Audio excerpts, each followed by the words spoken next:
Família, um projeto de Deus. Nós saudamos a todos que estão conosco, com a paz do Senhor. Estamos iniciando mais um programa Família, um projeto de Deus. Tema hoje que nós temos é Jó e os seus filhos. Nós estamos transmitindo esse conteúdo pelo nosso canal 126, canal da Embratel, como também no canal 85 da Sky Aberta, como pelo nosso canal oficial Igreja Cristã Maranata no YouTube.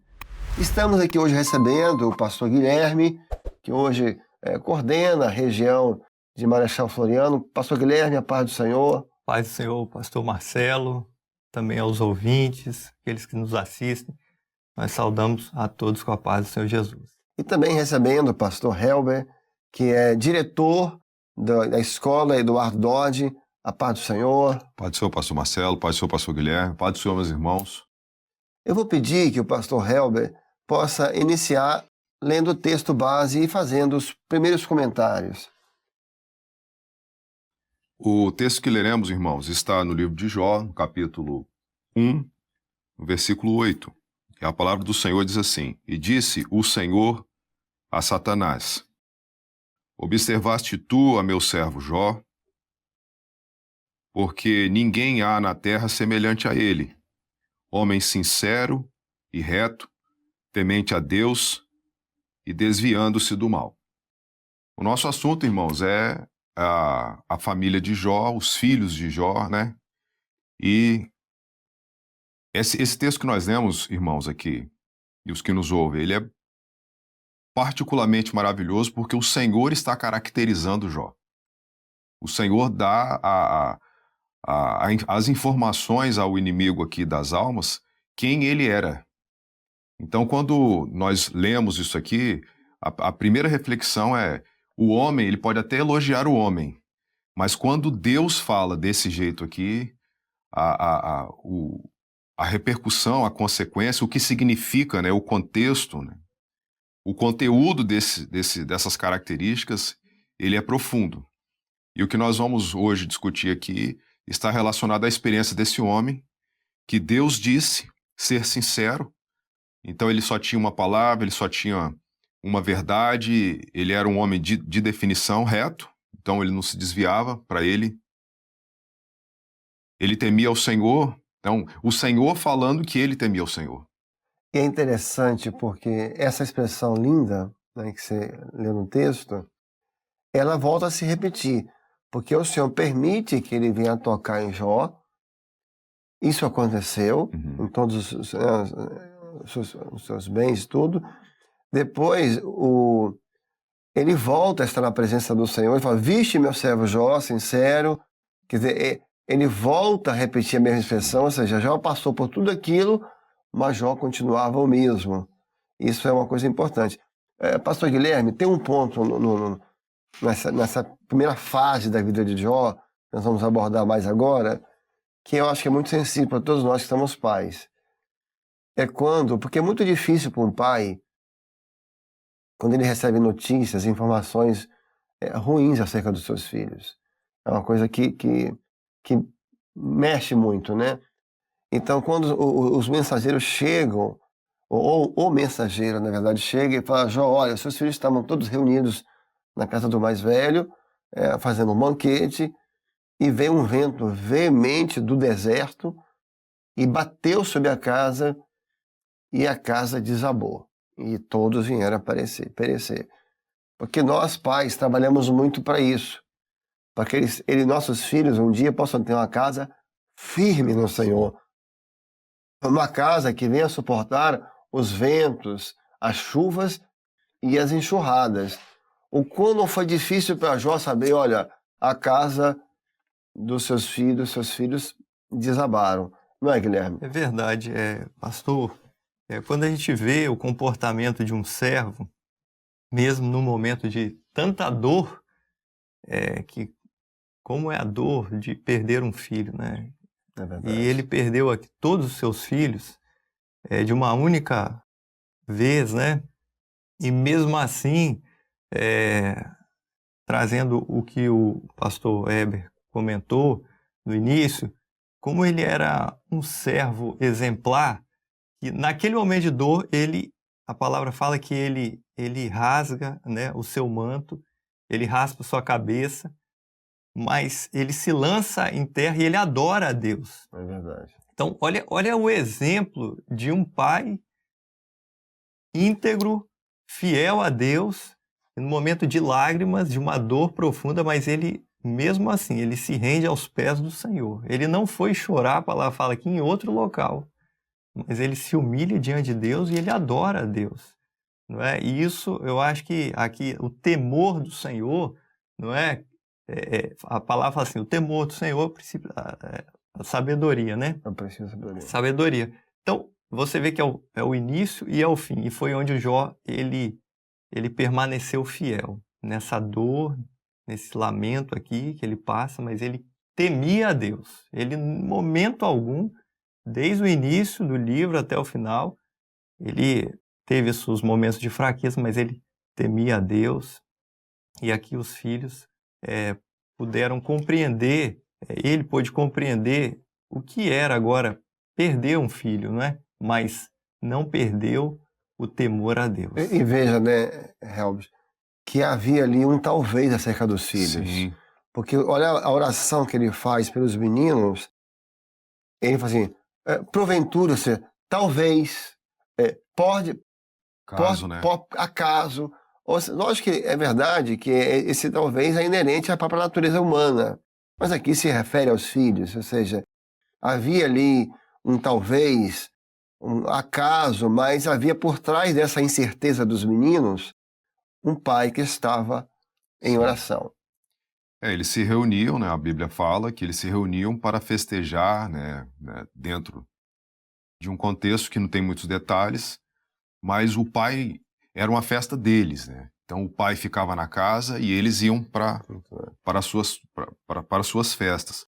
Mas sempre o pai velava e a Bíblia fala que era um por um, né?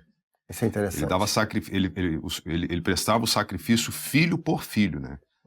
Então isso que o pastor Guilherme falou, a Bíblia até registra, né, que Jó ele não deu a Deus nenhuma culpa. E quando ele retalha o evento que aconteceu com ele se culpa, né? Tanto que ele amaldiçoou o dia que ele nasce. Então o temor de Jó é realmente uma coisa muito específica na história, inclusive nos servos da Bíblia, porque ele teve essa dedicação ao lar dele. Ele era um homem dedicado aos filhos dele. É importante destacar isso, essa expressão muito importante para todos nós. Ele colocava cada filho diante do Senhor. Ele não fazia uma oração genérica. Abençoa meus filhos, guarda meus filhos. Então, o que a palavra está nos ensinando como pais? Nós temos que colocar cada filho no altar. Porque cada um tem uma história, Sim. cada um tem uma característica. A criação, ela não pode ser, num certo sentido, que tem 2, 3 filhos, generalizada, porque são os temperamentos diferentes, um é colérico, outro é flemático, outro é sanguíneo, cada um reage diferente. Então o pai tem que ter essa habilidade, tanto da forma de criar, cada filho você tem que, na verdade, em cada filho, você tem que aprender o jeito de falar com cada um deles. Porque eles têm temperamentos diferentes, estruturas diferentes emocionais, e também a oração. Coloque cada um separadamente no altar, porque para cada um o Senhor tem um projeto. E eu acho que também não pode deixar de destacar, pegando o que já um pouco foi falado aqui, para a gente agora, para nós pais, nós temos que preparar os nossos filhos para suportar esse vento que vem do deserto. Para que esse vento não venha um dia, né, a fazer desabar a casa dos nossos filhos. Porque quem desabou aqui não foi a casa de Jó. Foi a dos meninos. Exatamente. A casa dele permaneceu firme todo o tempo. Então, e até o Rebeca trabalha em escola, e Guilherme também, né, tem filhos, tem filha. Esse vento que vem do deserto, nós temos que preparar os nossos filhos para ter um lar firme, uma casa com alicerces fortes, para suportar esses ventos, né, de doutrina, de costumes. É verdade, pastor. Quando nós observamos os detalhes, né? Ele tinha 10 filhos. Hoje nós temos 1, 2, no máximo 3 às vezes. É verdade. Mas ele separava um sacrifício para cada um. Quer dizer, olha o tempo que ele tirava, que ele se dedicava aos seus filhos. Ele não fazia uma oração, Senhor, abençoa os 10. Não, era um sacrifício. Era aquele tempo reservado de atenção, de amor, de afeto, de carinho. Não é? E a oração acompanha a vida de Jó. Quando a gente vê ao final já lá do livro, da sua história, ele orou pelos amigos, ele oferecia sacrifício pelos filhos, É verdade. ele orou incessantemente a Deus. A experiência dele foi uma experiência de conversa, de oração com Deus. Não é? E quando o pai, a mãe, se coloca nessa posição de orar, porque a quem nós vamos recorrer, senão ao nosso Deus? Falar, Senhor, meu filho está passando por isso, as idades diferentes, os desafios diferentes, um tá na faculdade, o outro está, às vezes, no jardim de infância, não é? Um está começando a vida profissional, o outro está entrando na escola. São as fases, como o pastor Marcelo mencionou, mas a oração de um pai fiel, de uma mãe, ela traz efeito, ela muda as coisas.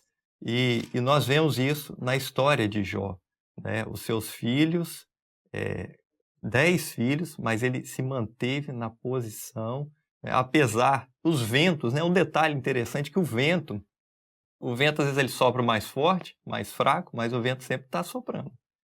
É a nossa atenção sobre os ventos de doutrinas. E que vem dos 4 cantos, né? Vem de todos os De lados. todos os lados hoje, né? Não temos como escapar. Na Nós escola, temos a rede social. nas redes sociais, na amizade, todo canto tá vindo esses ventos que Inclusive, podem trazer problemas. o texto fala um grande vento, né? E a associação dessa questão de um grande vento está nisso, né? Porque são tantas as influências do mal Exatamente. e elas se associam, né? Elas não são isoladas. Somam, É um né? consórcio, né? Então, o adversário e a carne, ele se articula de uma forma, e foram as 4 paredes de uma vez. É verdade. Então, a agressão, porque você vê, Há uma pressão ali, ele né? veio de longe, além do deserto, então ele veio se acumulando, aí ele vem e ele chegou em destruição total. São muitas, nós já falamos isso muitas vezes, né? São muitas as coisas hoje que se articulam, né? Se associam para destruir as casas. E aqui já foi dito, né? Jó não estava na casa. Quem estavam eram eles estavam na Isso é casa. interessante. Jó não estava na casa, eles se ajuntavam entre eles. Enquanto isso acontecia, Jó estava em casa sacrificando. Ele velava. Então isso tem uma outra relação, né? Fazendo um paralelo rápido. Às vezes nós atendemos as pessoas, conversamos com mães, e que os filhos naquele dia não estão na igreja, isso gera uma tristeza na mãe, né? Mas a mãe está velando. O pai está velando. Porque mesmo que dentro de alguma circunstância impeça lá, mas ele está velando. E o Senhor foi o que o pastor Guilherme falou. O Senhor, ele restaura. Jó deixa um ensino, um exemplo para todos nós pais, que eu acho um dos mais preciosos. Porque é da nossa natureza, e nós que atendemos na igreja como pastores as ovelhas, mas isso é muito do ser humano. Quando vem um problema, aí ele vai correr atrás. Uhum. Aí o filho está num problema grave, aí pastor, misericórdia, vamos correr. Então, ele geralmente espera o problema acontecer para depois ir buscar o Senhor. E Jó vai deixar um exemplo de um outro padrão de pai. Verdade. Ele buscava, como diz o texto, antes que viesse o mal. Né? Ele orava em tempo oportuno antes que viesse o mal. Ou seja, Senhor, se porventura, se talvez eles vierem a pecar, se eles vierem a blasfemar, Senhor, a minha oração está aqui já. Ele orava antes, se viesse ou não acontecer, a minha oração está aqui, Senhor. E até já orava pedindo o perdão. Se eles vierem a pecar, se eles vierem, usa de misericórdia. Exatamente. Quer dizer, é uma coisa realmente assim, é um outro padrão de pai. Ele já ora muito antes que o mal vem. Aí, como você ora antes que venha o mal, muitas vezes o mal nem vem. Porque na oração, o Senhor cancela aquilo, na oração, o Senhor vai dar o livramento. Então, esse exemplo, esse padrão espiritual que Jó deve servir muito para a gente. Sim. De não espere, né? Aqui muitos pais que estão assistindo com a gente, da nossa igreja, de outras igrejas, não espere vir um problema para correr aos pés do Senhor. Ore antes, porque o Senhor pode poupar de muitas lágrimas. E outro ponto interessante que eu acho que a gente podia abordar é que ele era um homem de madrugada. Eu Sim. acho isso fantástico. A santificação era de madrugada. Não era? A madrugada fica aqui, se a gente fosse traçar aqui, né, Helber, o padrão Jó de ser pai. Ore antes que vê o mal. Né? Segundo, seja um homem de madrugada. Nas madrugadas, clame pelos seus filhos. Porque a madrugada, qual é o segredo da madrugada? A madrugada é o lugar dos aflitos. Sim. E estando angustiados, de madrugada me buscarão. Até porque a angústia tira o sono. A angústia se faz. No meio da noite você acorda, lembrando daquele. Sim, preocupação. Você acorda de manhã, seu tempo para dormir é difícil. Então, já que a angústia tira o sono, usa isso para orar. Senhor, meu filho, na madrugada ele levanta, e às vezes a oração na madrugada nem precisa ser longa. Você levantou, Senhor, põe cada um no altar. Senhor, esse. E na madrugada, os pais que oram pelos filhos da madrugada têm colhido muitas respostas, não é verdade? Inclusive, nós vemos, né, nos pais que têm essa experiência, que quanto mais ele ora pelo filho, mais sensível ele fica ao Espírito Santo. É verdade. E mais protegido ele fica do mal. Porque, veja bem, não adianta nós termos preocupações com nossos filhos e abrirmos brechas para o que o mundo tem imposto. Então, vou dar um exemplo prático aqui, a gente vê muito isso em escola, né? A gente tem a preocupação de criar os nossos filhos como Jesus, o único e suficiente Salvador. Mas aí existe aqueles ventos, né, que eles vêm para gerar... Aí tem uma história de um determinado personagem de televisão, aí ele já tem a questão de uma vestimenta, aí um adesivo, aí um apelido, aí uma conversa. E são, assim, os pais de oração de madrugada, eles são sensíveis a essas coisas. É verdade. E eles vão trabalhando ali, eles já veem antes, eles já estão um passo à frente. Eles não esperam a criança se esbarrar. Muito bom. Isso é muito bom, hein? Eles adiantam. Não, meu filho, isso aqui, ó, é assim, não existe essa questão e vai... Aquilo que a gente sabe que as professoras das classes fazem, né? Temos na igreja. E esse discernimento, o pai que é de madrugada, de oração, ele é extraordinário, porque sem esse discernimento fica muito difícil, né? Porque às vezes um filho, por exemplo, ele está, até uma criança menor, ele está às vezes chorando, ele pode estar chorando porque está com fome, ele pode estar chorando porque está com sono, ou está chorando que está sendo mal criado.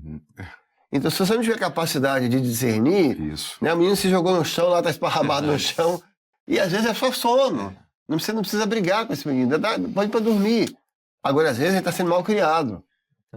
Então, cada situação muda muito. Então, esse discernimento abordado, que vem da oração. Agora, um ponto que a gente poderia abordar do primeiro estado de Jó é em relação aqui à esposa, em relação ao casamento dele. Porque, veja, logicamente o lar foi totalmente abalado. Cada hora chegava uma mensagem pior que a outra. Olha, morreu todo o gado, morreu todos os camelos. Olha, os seus filhos todos morreram. Então esse lar passou por uma tempestade. E Jó se manteve firme. Jó se manteve firme. Mas teve um momento, claramente, em que a esposa, ela cedeu. Ela começou a arriar. Ela começou a perder a fé. E ela teve um momento ali que quando ela deu uma balançada e falou: Jó, amaldiçoa de Deus e morre. Quer dizer, desiste disso, porque claramente ela viu que Jó, mesmo com toda essa calamidade, estava agarrado no Senhor. Ele mantinha a sua fé. E ela cedeu a tudo aquilo, amaldiçoa e desiste de Deus, acaba com tudo isso. E a palavra muito firme dele: tu falas como a louca. Sim. Quem fala assim, quer dizer, é muito importante para isso, todos que estão nos ouvindo. Todo lar Toda família pode passar por um momento difícil, que notícias ruins chegam, desemprego, enfermidade. Agora, tem que ter pelo menos um Jó, alguém firme na casa. Jó foi a pessoa firme. Quando a esposa deu uma balançada, ele, não é assim não. Isso aí é loucura. Vou ficar firme. Então, porque podia ser o contrário. Ele falou assim, você está certa mesmo. Então, às vezes, quando uma pessoa balança, ele pode criar uma desestrutura na família inteira. Sim. Mas então é preciso ficar firme, não é isso? Exatamente. Pastor Marcelo, é um detalhe que muitas vezes nós vemos nas igrejas, né? Até no convívio com os irmãos, a postura do pai, ou até mesmo da esposa, diante das batalhas, né? Aqui foi Jó, ele se manteve na posição.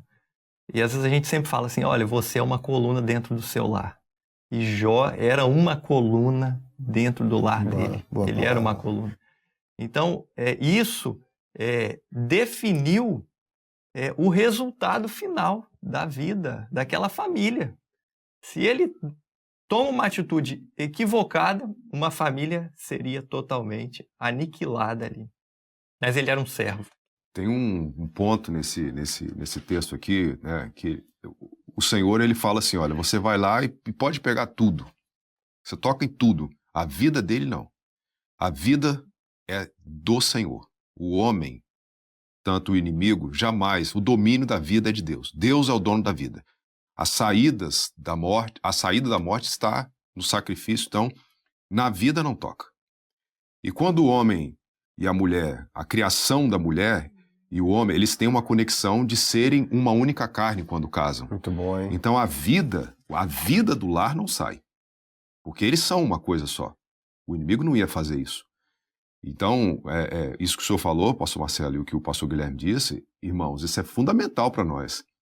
O servo do Senhor, ele tem que ser firme. Às vezes, né, nós estávamos falando antes, o varão balança, aí a irmã sustenta. E às vezes, como é o caso aqui, a irmã balançou, o varão sustentou. Muito bom, Então a vida não sai. O inimigo não é capaz de tirar a vida. Agora, se nós ouvirmos, né, que foi o que o senhor falou, eu desanimei, aí a minha esposa ouviu o meu desânimo, aí desanima eu e ela, aí perdeu. Agora, aí é uma escolha, porque a vida está ali dentro. Então, se um ficou firme, não. O Senhor, ele é Deus para dar e ele é Deus para tirar. Mas ele vai continuar sendo Deus. Glória a Deus. E veja que coisa, né, Guilherme? Que colocação interessante, porque tocou em tudo na vida de Jó. Sim. Nos bens, na saúde, nos filhos. Mas observe, não tocou no casamento. Uhum. Porque ele, foi a observação que você fez, ele e ela não eram dois, era um só. Isso. Então, como não podia tocar na vida de Jó, não pode tocar nela. E aí fica, acho que um ensino extraordinário Deus não toca no casamento.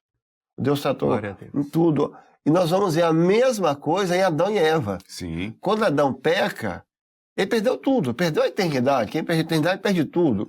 Passou a ter um corpo que envelhece. Mas observe, Deus também não tocou no casamento deles. Adão e Eva, não toca. Deus, quando vai tratar com o homem, Deus não toca no casamento. Ao contrário, Deus preserva o casamento. Deus guarda o casamento. Isso é muito importante, né, Guilherme? Exatamente. É interessante que naquele momento de dor, de aflição, ela fala com ele assim, Jó, ainda retens a tua sinceridade. Ela fala assim, você ainda, depois disso tudo. E às vezes nós recebemos essas indagações. Olha, você ainda vai permanecer? Você ainda vai permanecer servindo a Deus? Você vai aguentar isso aí? Você vai aguentar? Olha, não, mas aquele que permanece, porque Deus não muda, ele é honrado. E Jó no final foi honrado. Olha, muito que coisa extraordinária. A esposa também viu aquela bênção, né? E ela deve ter falado, glória a Deus que eu tenho um esposo que permaneceu firme com a sinceridade dele, não é? Tem uma questão de Jó também, que o apego dele não era material. Então, quando ele fala aqui, ser fiel, né? Ser fiel até a morte, dar-te a coroa da vida. A sinceridade de Jó era um desejo que hoje a igreja tem de estar com o Senhor Jesus. Então, as coisas da vida, o servo do Senhor, ele é assim. Até quando ele está doente, né? Todos nós já passamos por isso, de visitar pessoas, né, das igrejas, que a doença delas é terrivelmente complexa e elas não levantam uma palavra. Verdade. Uma vez nós tivemos uma experiência que a irmã pedia para trocar o louvor, quem cantar aqui se alegrará. E eu tinha no meu coração, falei, poxa, essa senhora com essa dificuldade toda, e o louvor que ela pede é esse. Quem cantar aqui se alegrará. Muito bom. Então, assim, a experiência do fiel, olha que palavra maravilhosa que ele diz, né? Foi linda a expressão. Né? Você ainda vai manter a sua sinceridade? Que isso? Então, assim, é uma coisa ilógica, né? Mas o amor de Deus, ele não tem lógicas humanas, né? Ele é maravilhoso. Glória a Deus. E ela foi preservada, porque no Foi segundo preservada. estado de Jó, ela continuou lá. Exatamente. Isso aí. Então ela foi preservada. Ó, chegamos ao fim, rendeu bastante nossa conversa bíblica. E Guilherme, Helmut, a paz do Senhor. Paz do Senhor. Paz do Senhor. Estamos chegando ao fim desse programa. A família é um projeto de Deus. E fica para nós o testemunho de Jó. Depois de tantas informações difíceis, notícias doídas, perdeu todos os bens, a saúde, perdeu os 10 filhos. A Bíblia diz assim, e levantou-se Jó e ficou em pé. Diante de todas as provas, Jó não se encurvou. Jó não desabou. Ele ficou em pé diante das lutas. Ele se dobrou depois diante de Deus. Seja qual for a luta, seja qual for a aflição que você está passando no seu lar, se levante, fique de pé. Porque maior do que essas lutas é o Senhor, é o Deus, é o seu Jesus que é presente na sua casa. Que Deus te abençoe, que Deus abençoe a sua família e a paz do Senhor.